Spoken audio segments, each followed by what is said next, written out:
Hi, I'm Chuck Salvalaggio from Muddy Lane Maple Syrup in Selkirk, Ontario, and I'm going to demonstrate the proper installation and maintenance of an extractor. You should make sure that your extractor is installed level. They function only at the best when they're level. The extractor lid should be removed daily and cleaned, making sure that the shafts to the floats and the floats are all clean. Your piping to your extractor should all be tight to keep your vacuum constant. So I'm going to remove my vacuum pipe so that I can show you how the lids come apart.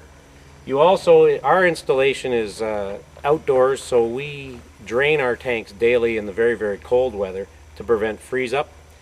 If you install your extractor in a small building and put heat into it, you won't need to do that.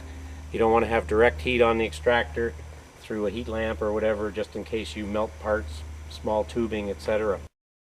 By removing the top, you can check the floats, look for cracks, make sure there's no water or liquid inside them that could possibly freeze if your extractor's outside like ours. You want to clean the shafts with a steel wool or an abrasive scrubbing pad.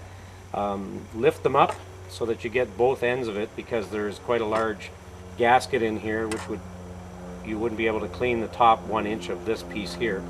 So you do both sides, clean both shafts.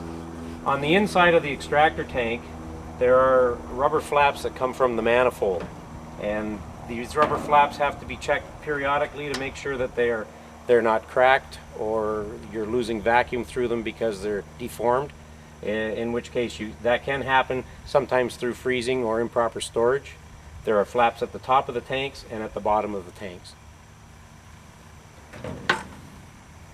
Moving on to lubricating the extractor, there are 3 specific places to apply the lubricant, and you should use a food grade silicone lubricant available at your dealer, something that looks similar to this.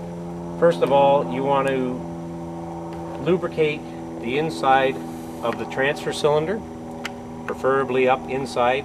The cylinder itself will move back and forth and spread the lubricant.